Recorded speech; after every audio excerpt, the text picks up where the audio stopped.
Jane Eyre by Charlotte Bronte. Chapter 4.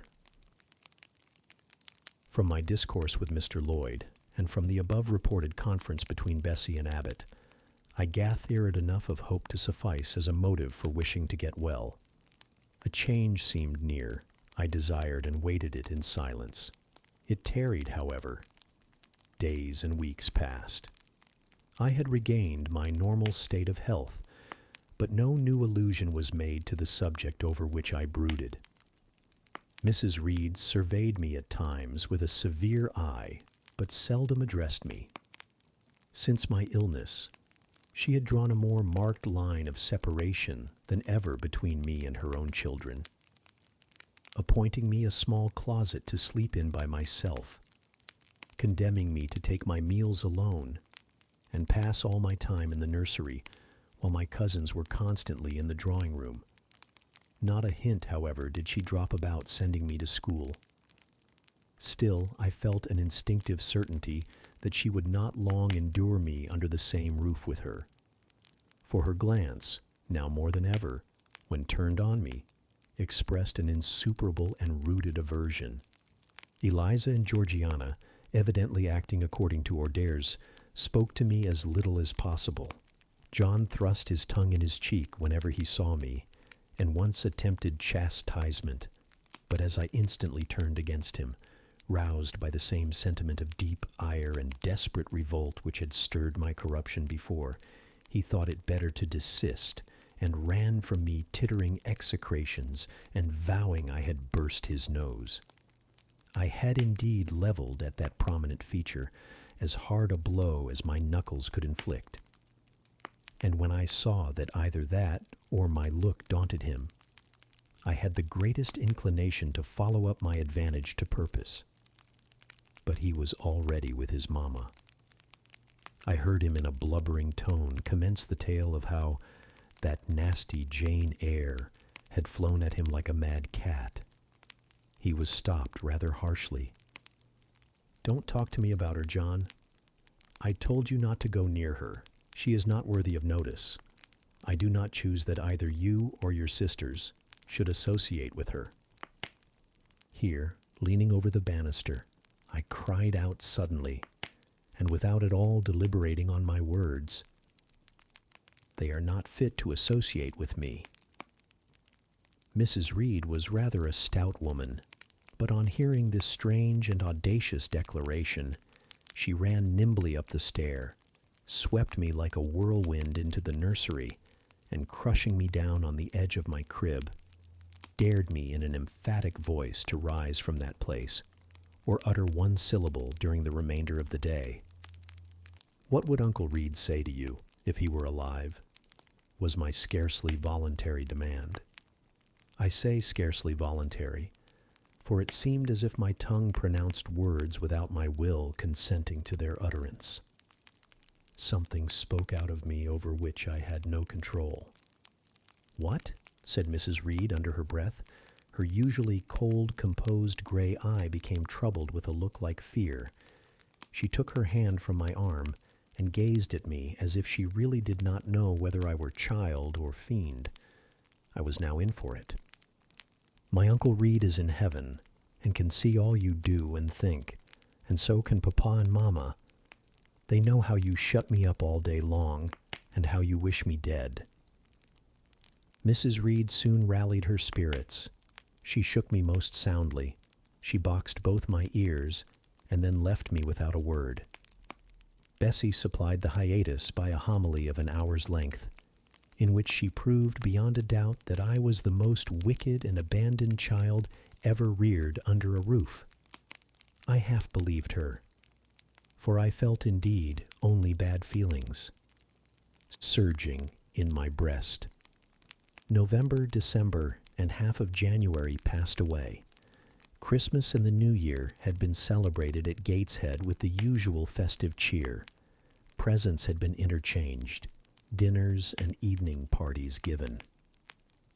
From every enjoyment I was, of course, excluded.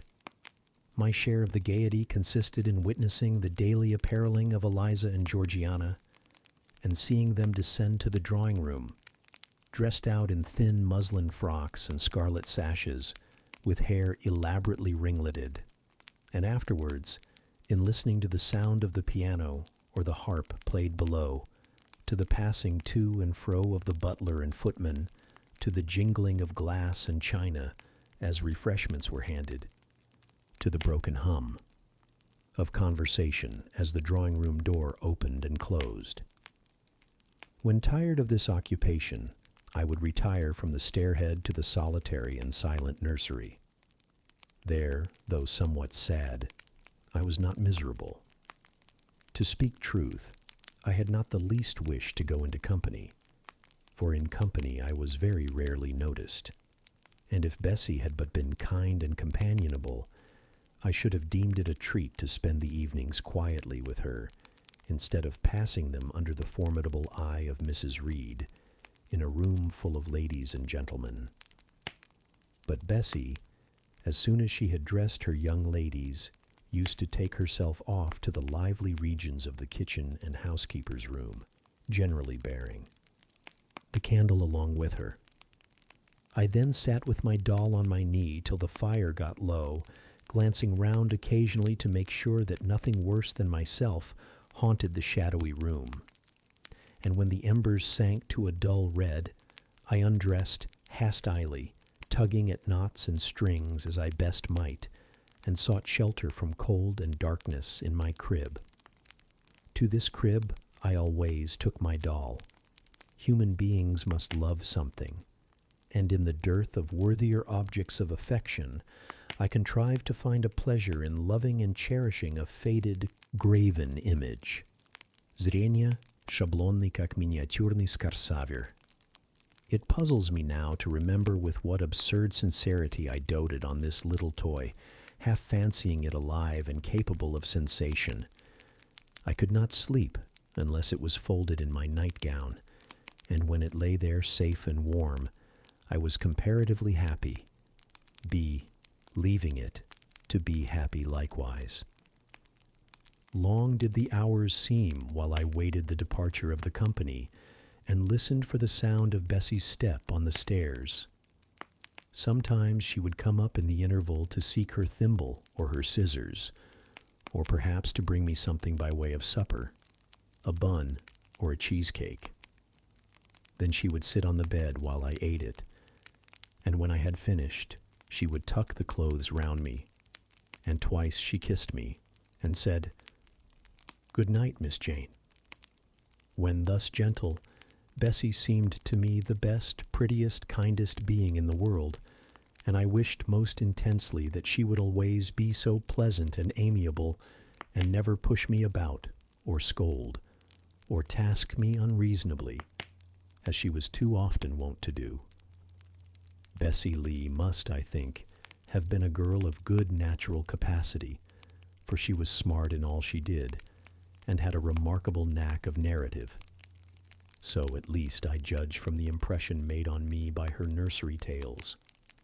She was pretty too, if my recollections of her face and person are correct.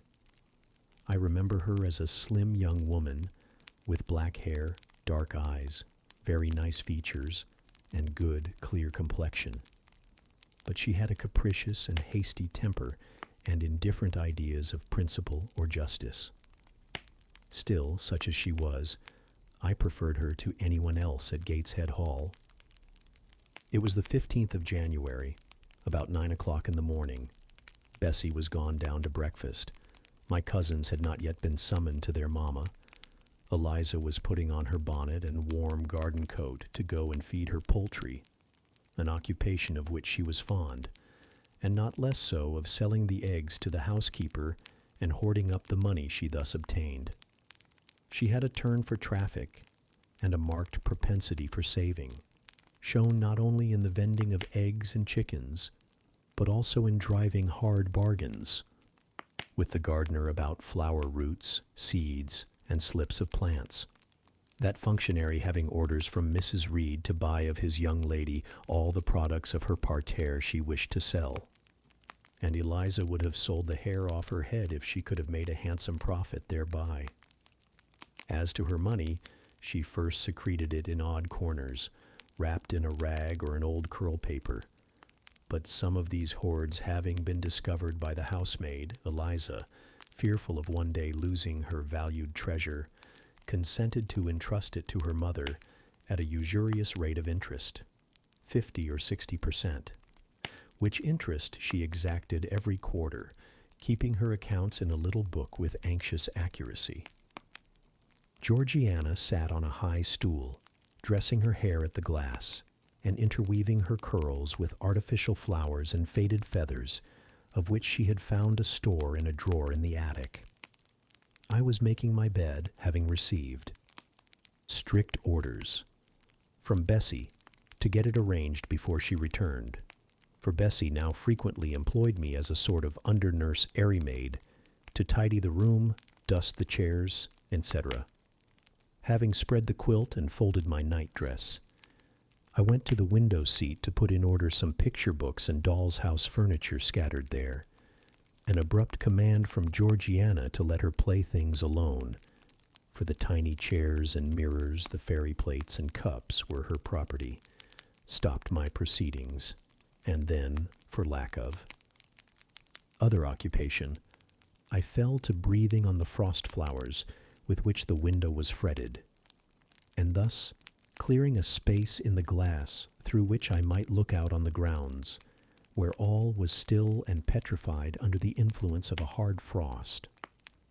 From this window were visible the porter's lodge and the carriage road, and just as I had dissolved so much of the silver-white foliage veiling the panes as left room to look out, I saw the gates thrown open and a carriage roll through. I watched it ascending the drive with indifference. Carriages often came to Gateshead, but none ever brought visitors in whom I was interested. It stopped in front of the house. The doorbell rang loudly. The newcomer was admitted. All this being nothing to me, my vacant attention soon found livelier attraction in the spectacle of a little hungry robin, which came and chirruped on the twigs of the leafless cherry tree nailed against the wall near the casement. The remains of my breakfast of bread and milk stood on the table, and having crumbled a morsel of roll, I was tugging at the sash to put out the crumbs on the window sill, when Bessie came running upstairs into the nursery. "Miss Jane, take off your pinafore. What are you doing there? Have you washed your hands and face this morning?" I gave another tug before I answered, for I wanted the bird to be secure of its bread. The sash yielded. I scattered the crumbs, some on the stone sill, some on the cherry tree bough. Then, closing the window, I replied, "No, Bessie, I have only just finished dusting." "Troublesome, careless child. And what are you doing now? You look quite red, as if you had been about some mischief. What were you opening the window for?" I was spared the trouble of answering, for Bessie seemed in too great a hurry to listen to explanations. She hauled me to the washstand, inflicted a merciless but happily brief scrub on my face and hands with soap, water, and a coarse towel, disciplined my head with a bristly brush, denuded me of my pinafore, and then hurrying me to the top of the stairs, bid me go down directly, as I was wanted in the breakfast room. I would have asked who wanted me. I would have demanded if Mrs. Reed was there, but Bessie was already gone, and had closed the nursery door upon me. I slowly descended. For nearly 3 months I had never been called to Mrs. Reed's presence. Restricted so long to the nursery, the breakfast, dining, and drawing rooms were become for me awful regions on which it dismayed me to intrude. I now stood in the empty hall. Before me was the breakfast-room door, and I stopped, intimidated and trembling. What a miserable little poltroon had fear, engendered of unjust punishment, made of me in those days. I feared to return to the nursery, and feared to go forward to the parlor. 10 minutes I stood in agitated hesitation. The vehement ringing of the breakfast-room bell decided me. I must enter. "Who could want me?" I asked inwardly, as with both hands I turned the stiff door handle, which for a second or two resisted my efforts. What should I see besides Aunt Reed in the apartment? A man or a woman? The handle turned, the door unclosed, and passing through and curtsying low, I looked up at a black pillar. Such at least appeared to me, at first sight, the straight, narrow, sable-clad shape standing erect on the rug. The grim face at the top was like a carved mask placed above the shaft by way of capital. Mrs. Reed occupied her usual seat by the fireside. She made a signal to me to approach. I did so, and she introduced me to the stony stranger with the words, "This is the little girl respecting whom I applied to you." He, for it was a man, turned his head slowly towards where I stood, and having examined me with the two inquisitive-looking gray eyes which twinkled under a pair of bushy brows, said solemnly and in a bass voice, "Her size is small. What is her age?" 10 years. So much, was the doubtful answer, and he prolonged his scrutiny for some minutes. Presently he addressed me. "Your name, little girl?" "Jane Eyre, sir." In uttering these words I looked up. He seemed to me a tall gentleman, but then I was very little. His features were large, and they and all the lines of his frame were equally harsh and prim. "Well, Jane Eyre, and are you a good child?" Impossible to reply to this in the affirmative. My little world held a contrary opinion. I was silent. Mrs. Reed answered for me by an expressive shake of the head, adding soon, "Perhaps the less said on that subject the better, Mr. Brocklehurst." Sorry indeed to hear it. She and I must have some talk. And bending from the perpendicular, he installed his person in the armchair opposite Mrs. Reed's. "Come here," he said. I stepped across the rug. He placed me square and straight before him. What a face he had, now that it was almost on a level with mine. What a great nose, and what a mouth, and what large prominent teeth. "No sight so sad as that of a naughty child," he began, "especially a naughty little girl. Do you know where the wicked go after death?" "They go to hell," was my ready and orthodox answer. "And what is hell? Can you tell me that?" "A pit full of fire." "And should you like to fall into that pit, and to be burning there forever?" "No, sir." "What must you do to avoid it?" I deliberated a moment. My answer, when it did come, was objectionable. "I must keep in good health and not die." "How can you keep in good health? Children younger than you die daily. I buried a little child of 5 years old only a day or two since. A good little child, whose soul is now in heaven. It is to be feared the same could not be said of you, were you to be called hence." Not being in a condition to remove his doubt, I only cast my eyes down on the 2 large feet planted on the rug, and sighed, wishing myself far enough away. I hope that sigh is from the heart, and that you repent of ever having been the occasion of discomfort to your excellent benefactress. "Benefactress, benefactress," said I inwardly. "They all call Mrs. Reed my benefactress. If so, a benefactress is a disagreeable thing." "Do you say your prayers night and morning?" continued my interrogator. "Yes, sir." "Do you read your Bible?" "Sometimes." "With pleasure? Are you fond of it?" "I like Revelations, and the book of Daniel, and Genesis and Samuel, and a little bit of Exodus, and some parts of Kings and Chronicles, and Job and Jonah." "And the Psalms? I hope you like them?" "No, sir." "No? Oh, shocking. I have a little boy, younger than you, who knows 6 psalms by heart, and when you ask him which he would rather have, a gingerbread nut to eat, or a verse of a psalm to learn, he says, "Oh, the verse of a psalm, angels sing psalms," says he. "I wish to be a little angel here below." He then gets 2 nuts in recompense for his infant piety. "Psalms are not interesting," I remarked.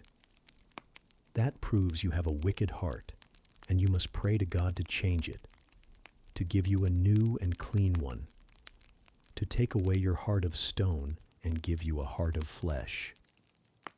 I was about to propound a question touching the manner in which that operation of changing my heart was to be performed when Mrs. Reed interposed, telling me to sit down. She then proceeded to carry on the conversation herself. "Mr. Brocklehurst, I believe I intimated in the letter which I wrote to you 3 weeks ago that this little girl has not quite the character and disposition I could wish. Should you admit her into Lowood School, I should be glad if the superintendent and teachers were requested to keep a strict eye on her, and above all to guard against her worst fault, a tendency to deceit. I mention this in your hearing, Jane, that you may not attempt to impose on Mr. Brocklehurst. Well might I dread, well might I dislike Mrs. Reed, for it was her nature to wound me cruelly. Never was I happy in her presence. However carefully I obeyed, however strenuously I strove to please her, my efforts were still repulsed and repaid by such sentences as the above. Now, uttered before a stranger, the accusation cut me to the heart. I dimly perceived that she was already obliterating hope from the new phase of existence which she destined me to enter. I felt, though I could not have expressed the feeling, that she was sowing aversion and unkindness along my future path. I saw myself transformed under Mr. Brocklehurst's eye into an artful, noxious child. And what could I do to remedy the injury? Nothing, indeed, thought I, as I struggled to repress a sob and hastily wiped away some tears, the impotent evidences of my anguish. "Deceit is, indeed, a sad fault in a child," said Mr. Brocklehurst. "It is akin to falsehood, and all liars will have their portion in the lake burning with fire and brimstone. She shall, however, be watched, Mrs. Reed. I will speak to Miss Temple and the teachers." "I should wish her to be brought up in a manner suiting her prospects," continued my benefactress, "to be made useful, to be kept humble. As for the vacations, she will, with your permission, spend them always at Lowood." "Your decisions are perfectly judicious, madam," returned Mr. Brocklehurst. "Humility is a Christian grace, and one peculiarly appropriate to the pupils of Lowood. I, therefore, direct that especial care shall be bestowed on its cultivation amongst them. I have studied how best to mortify in them the worldly sentiment of pride, and only the other day I had a pleasing proof of my success. My second daughter, Augusta, went with her mamma to visit the school, and on her return she exclaimed, 'Oh, dear papa, how quiet and plain all the girls at Lowood look, with their hair combed behind their ears, and their long pinafores, and those little holland pockets outside their frocks. They are almost like poor people's children.' And," said she, "they looked at my dress and mamma's as if they had never seen a silk gown before." "This is the state of things I quite approve," returned Mrs. Reed. "Had I sought all England over, I could scarcely have found a system more exactly fitting a child like Jane Eyre. Consistency, my dear Mr. Brocklehurst, I advocate. Consistency in all things." "Consistency, madam, is the first of Christian duties, and it has been observed in every arrangement connected with the establishment of Lowood. Plain fare, simple attire, unsophisticated accommodations, hardy and active habits, such is the order of the day in the house and its inhabitants." "Quite right, sir. I may then depend upon this child being received as a pupil at Lowood, and there being trained in conformity to her position and prospects. Madam, you may.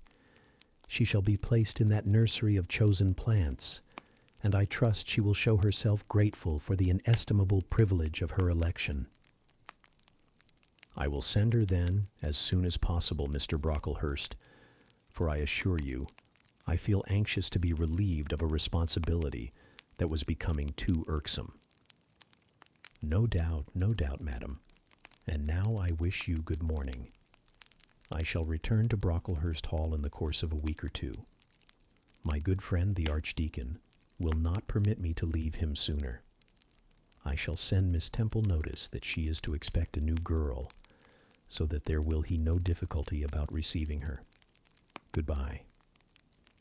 Goodbye, Mr. Brocklehurst. Remember me to Mrs. and Miss Brocklehurst, and to Augusta and Theodore, and Master Broughton Brocklehurst. I will, madam. Little girl, here is a book entitled The Child's Guide. Read it with prayer, especially that part containing an account of the awfully sudden death of Martha G., a naughty child addicted to falsehood and deceit. With these words, Mr. Brocklehurst put into my hand a thin pamphlet sewn in a cover, and having rung for his carriage, he departed. Mrs. Reed and I were left alone. Some minutes passed in silence. She was sewing. I was watching her.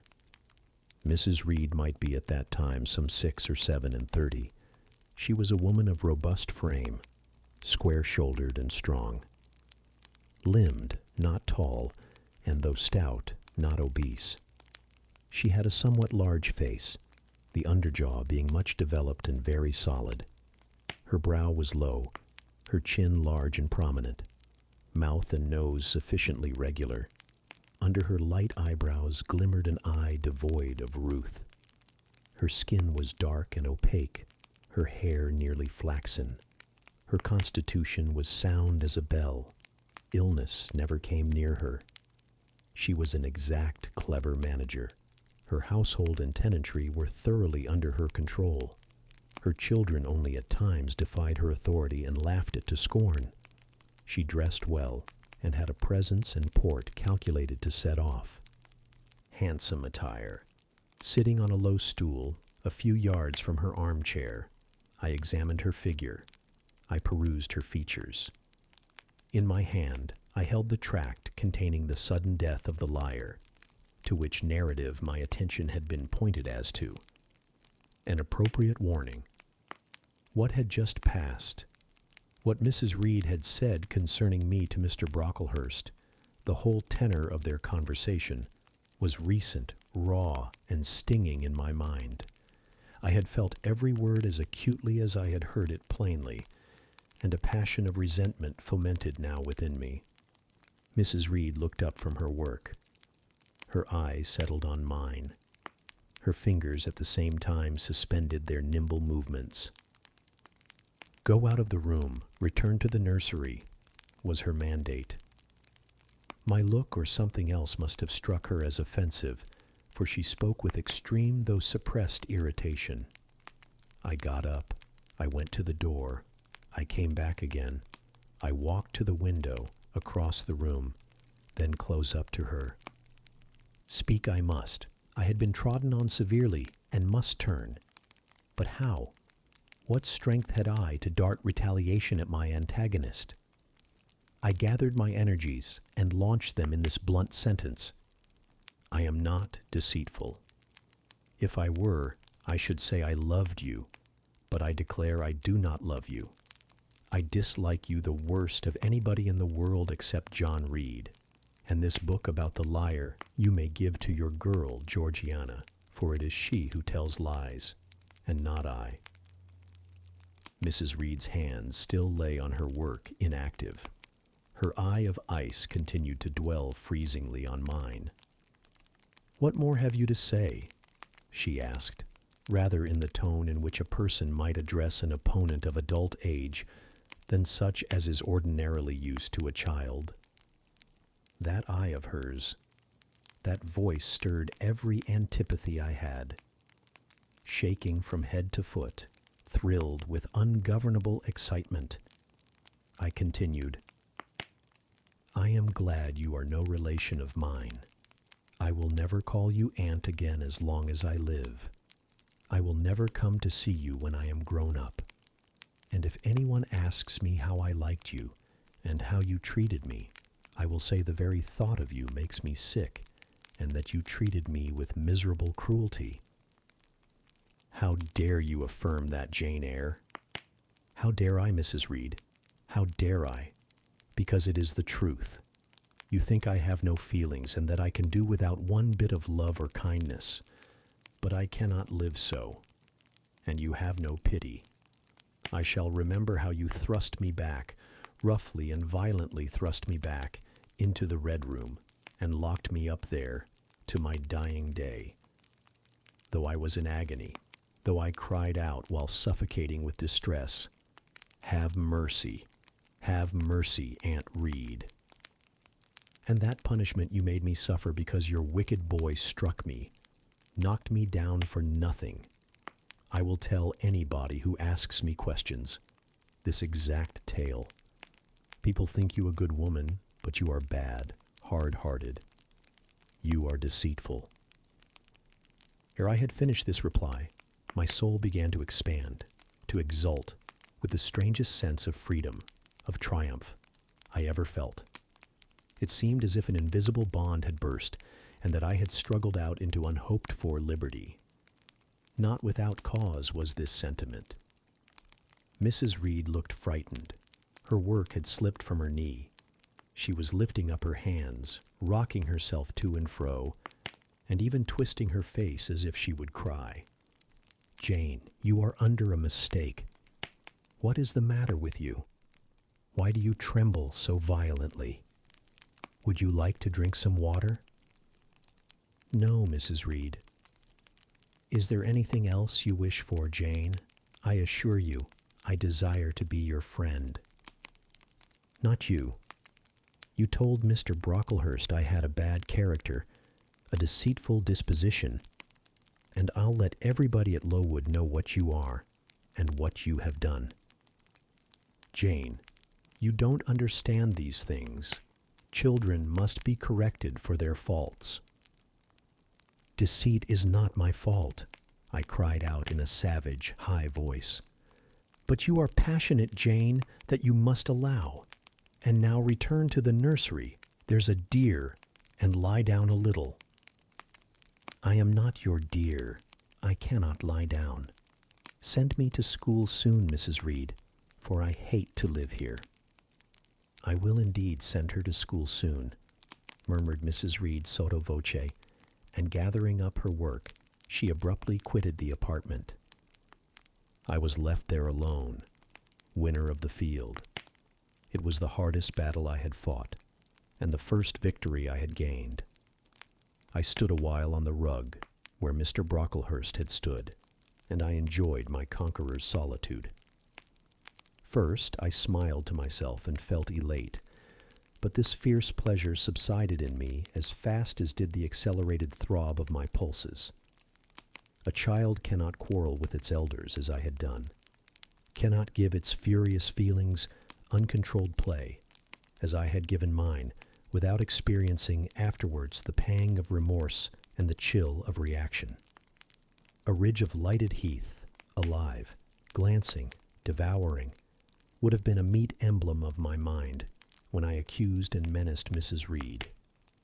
The same ridge, black and blasted after the flames are dead, would have represented as meetly my subsequent condition, when half an hour's silence and reflection had shown me the madness of my conduct, and the dreariness of my hated and hating position. Something of vengeance I had tasted for the first time. As aromatic wine it seemed on swallowing, warm and racy. Its after-flavor, metallic and corroding, gave me a sensation as if I had been poisoned.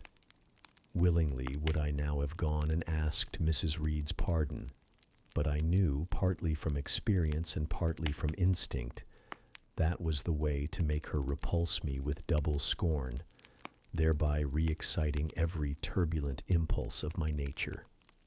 I would fain exercise some better faculty than that of fierce speaking, fain find nourishment for some less fiendish feeling than that of somber indignation. I took a book, some Arabian tales. I sat down and endeavored to read. I could make no sense of the subject.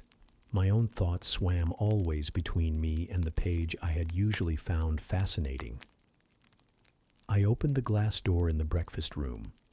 The shrubbery was quite still. The black frost reigned, unbroken by sun or breeze, through the grounds.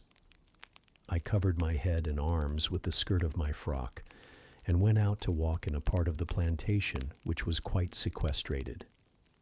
But I found no pleasure in the silent trees, the falling fir cones, the congealed relics of autumn, russet leaves, swept by past winds in heaps, and now stiffened together. I leaned against a gate, and looked into an empty field where no sheep were feeding, where the short grass was nipped and blanched. It was a very gray day, a most opaque sky, onding on snaw, canopied all. Thence flakes felt at intervals, which settled on the hard path and on the hoary lea without melting. I stood, a wretched child enough, whispering to myself over and over again, "What shall I do? What shall I do?" All at once I heard a clear voice call, "Miss Jane, where are you? Come to lunch." It was Bessie, I knew well enough, but I did not stir. Her light step came tripping down the path. "You naughty little thing," she said. "Why don't you come when you are called?" Bessie's presence, compared with the thoughts over which I had been brooding, seemed cheerful, even though, as usual, she was somewhat cross. The fact is, after my conflict with and victory over Mrs. Reed, I was not disposed to care much for the nursemaid's transitory anger, and I was disposed to bask in her youthful lightness of heart. I just put my 2 arms round her and said, "Come, Bessie, don't scold." The action was more frank and fearless than any I was habituated to indulge in. Somehow it pleased her. "You are a strange child, Miss Jane," she said as she looked down at me. "A little roving, solitary thing. And you are going to school, I suppose?" I nodded. "And won't you be sorry to leave poor Bessie?" "What does Bessie care for me? She is always scolding me." "Because you're such a queer, frightened, shy little thing. You should be bolder." "What? To get more knocks?" "Nonsense. But you're rather put upon, that's certain. My mother said, when she came to see me last week, that she would not like a little one of her own to be in your place. Now come in, and I've some good news for you." "I don't think you have, Bessie." "Child? What do you mean? What sorrowful eyes you fix on me." "Well, but Mrs. and the young ladies and Master John are going out to tea this afternoon, and you shall have tea with me. I'll ask cook to bake you a little cake, and then you shall help me to look over your drawers, for I am soon to pack your trunk. Mrs. intends you to leave Gateshead in a day or 2, and you shall choose what toys you like to take with you." "Bessie, you must promise not to scold me any more till I go." "Well, I will. But mind you are a very good girl, and don't be afraid of me. Don't start when I chance to speak rather sharply. It's so provoking." "I don't think I shall ever be afraid of you again, Bessie, because I have got used to you, and I shall soon have another set of people to dread." "If you dread them, they'll dislike you." "As you do, Bessie?" "I don't dislike you, miss. I believe I am fonder of you than of all the others." "You don't show it. You little sharp thing, you've got quite a new way of talking. What makes you so venturesome and hardy?" "Why, I shall soon be away from you, and besides—" I was going to say something about what had passed between me and Mrs. Reed, but on second thoughts I considered it better to remain silent on that head. And so you're glad to leave me? Not at all, Bessie. Indeed, just now I'm rather sorry. Just now, and rather. How coolly my little lady says it. I dare say now if I were to ask you for a kiss, you wouldn't give it me. You'd say you'd rather not. I'll kiss you and welcome. Bend your head down. Bessie stooped. We mutually embraced, and I followed her into the house quite comforted. That afternoon lapsed in peace and harmony, and in the evening Bessie told me some of her most enchaining stories and sang me some of her sweetest songs. Even for me, life had its gleams of sunshine,